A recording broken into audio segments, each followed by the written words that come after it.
Good morning. I'm Earlene Washburn, and I am here to present on my teaching experience for social constructivist learning. And I just want to say thank you for this opportunity to present at the OSA conference.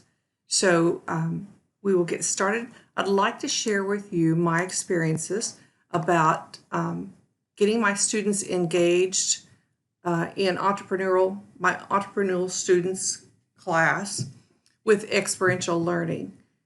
We meet in the classroom. The students have all of their curriculum built online, just as though it was an online course. I always do this so that if there's any interruption to the students' schedules of what's going on campus, they can stay on schedule with learning. But more importantly than that, I want to share with you getting my students involved in the community, providing several different processes of learning. The activities that I like for engaging students is service learning in the community or on campus. Internships are always valuable, providing they're supervised well. Campus projects, engaging software, nonprofit volunteer, practicums, software gaming, or collaborative activities. All of those are good projects. But what I like to do is look across campus or in my community of a project that mirrors what I want the students to learn. I check my objectives and make sure that all the objectives will be met in this process. And then the students are required to go through a process of learning that equal to that as though they were in the business or managing the business. So the students are to look within their own campus or community or nonprofit, and they're to recognize a specific need that they might be able to meet that would apply to this project. Then they brainstorm for the solution, and then they propose the solution process to management in detail. This is how we would like to solve the problem. This is the process we want to go through.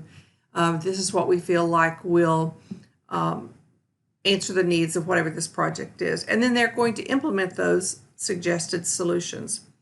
The values that they get from this project, that values learned, are the ability to recognize a need and propose a solution.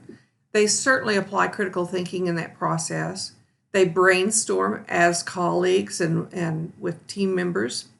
And then they assess their own personal abilities and make sure that they have the skills to meet that, or they are willing to raise their skills to a higher level in order to accomplishment.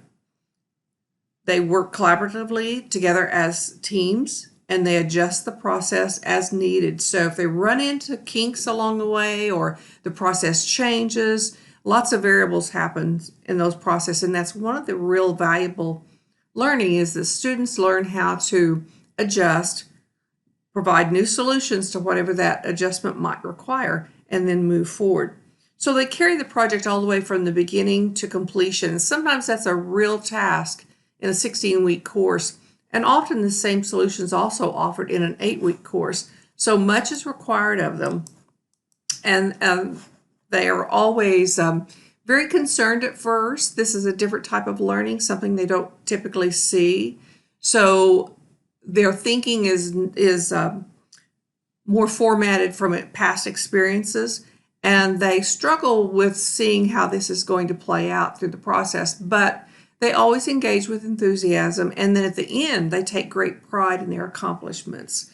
So I want to tell you about a particular project that we took on this semester.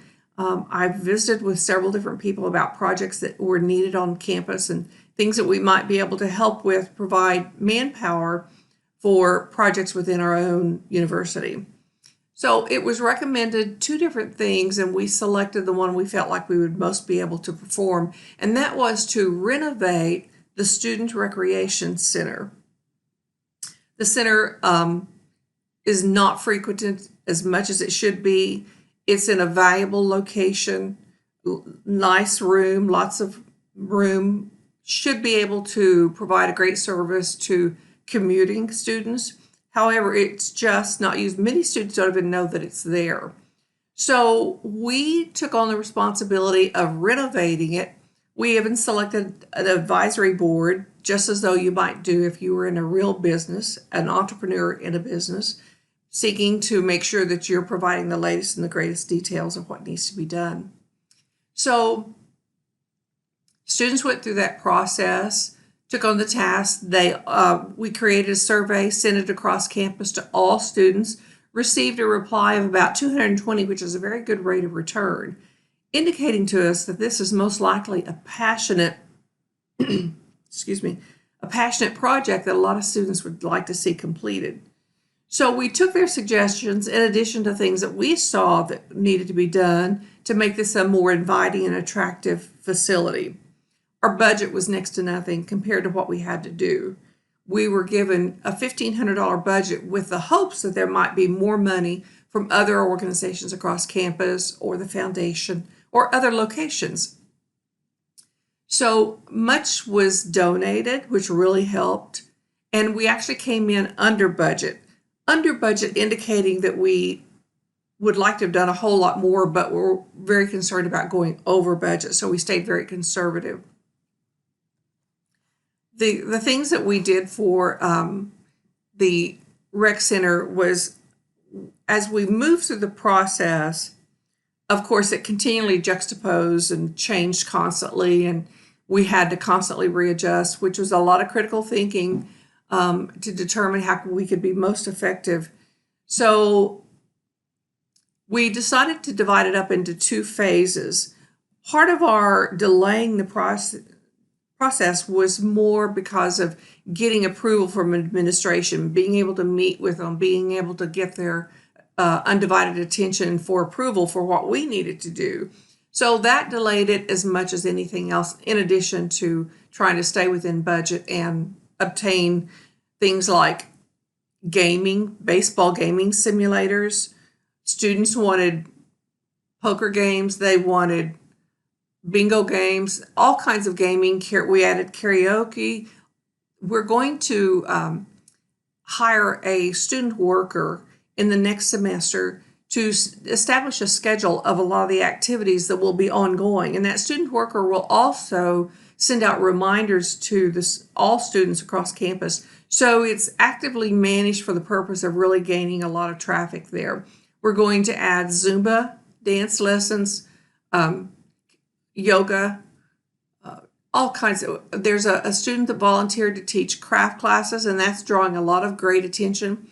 I think the first class is going to begin very soon, and within the next 2 or 3 weeks, she's going to teach students how to make Christmas tree ornaments that are gnomes, just a darling ornaments where when students leave the class, they can go home and make a whole lot more and make gifts out of them for family and friends if they want to.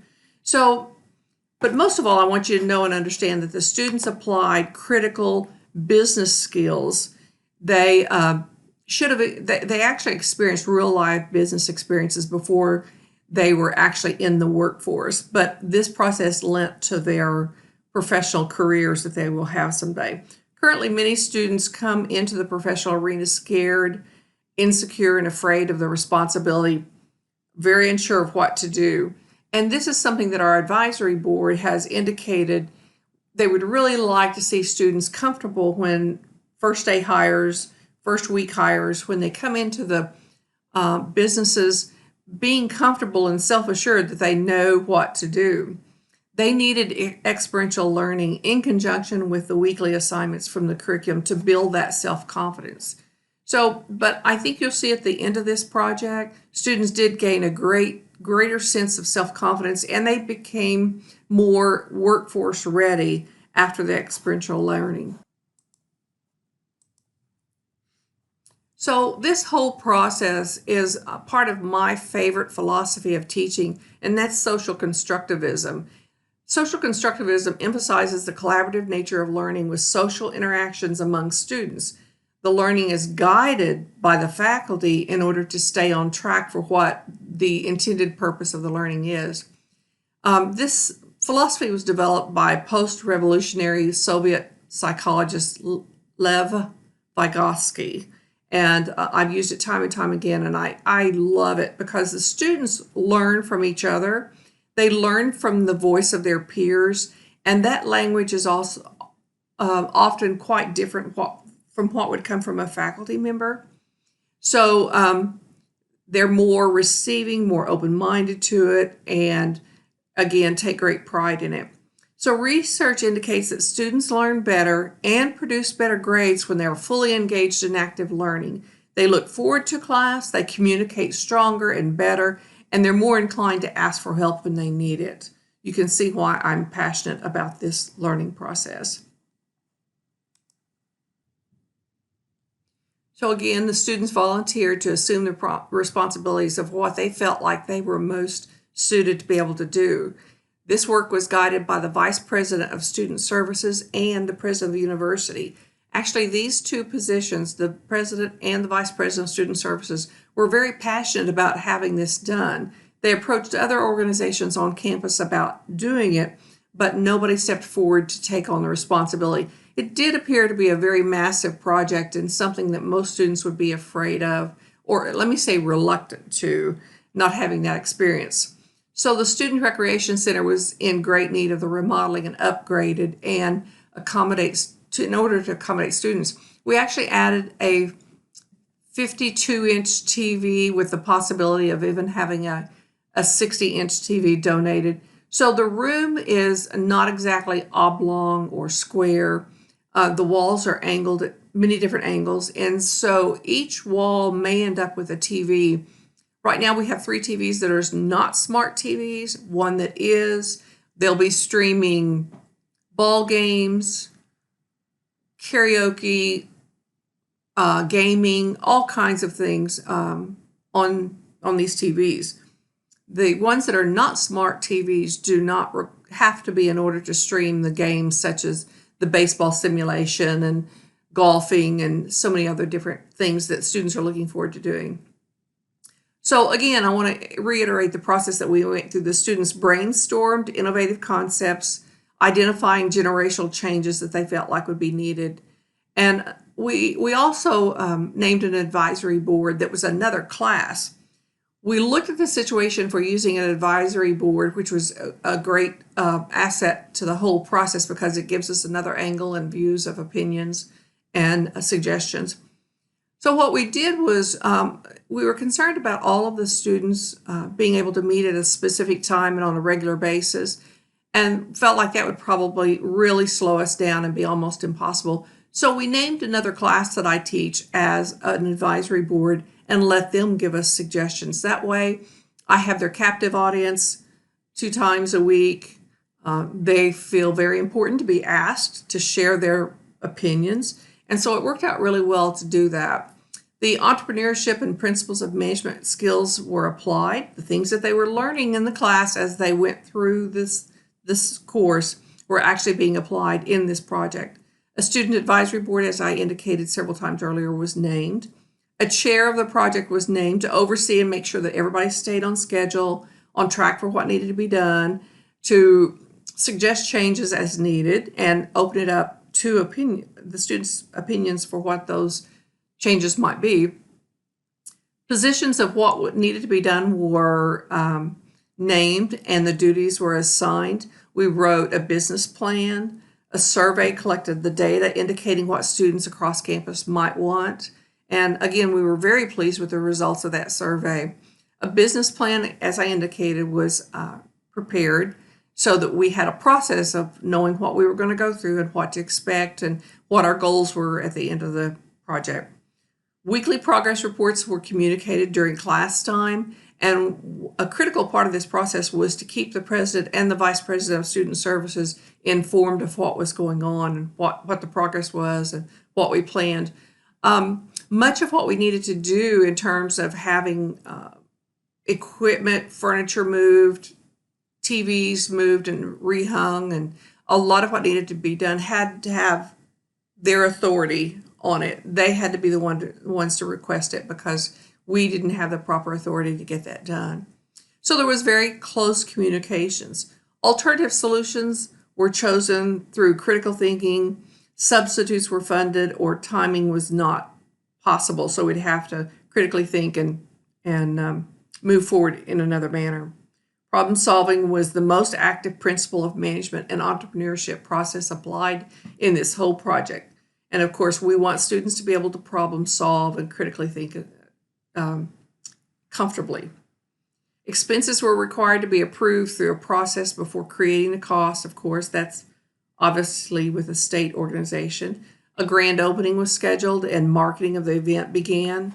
Foundation donors were invited, a program was created, speakers were selected, so there was a program created as well.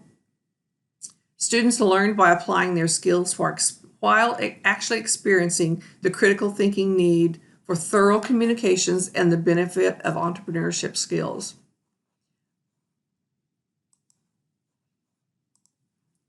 So the final projects for their accomplishments, but it also showed them how much they can do when working together as a team and to critically think through the process, apply the curriculum that they're learning in the class as well. And always important, always critically needed is thorough communication. The hopes are also that students will be leaders in their community when they contribute value to workplace employment and will be well assured of their strengths and their abilities to produce with minimal guidance. We hope that our students go into any business, whatever it might be, with greater confidence, their willingness to work together as a team, their driven to be good, thorough communicators, critical thinkers, and to be able to see a project all the way through to the end. Again, students at the end of this project take pride in looking back and seeing what their accomplishments are and how much other students across campus will enjoy this rec center. We know for a fact these students will be workforce ready. Thank you so much for the opportunity to present this concept to you.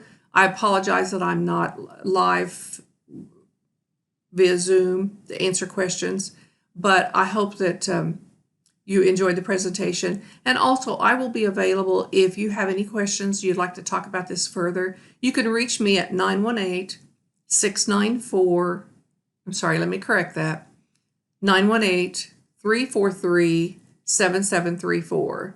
And my email is ewashburn@rsu.edu.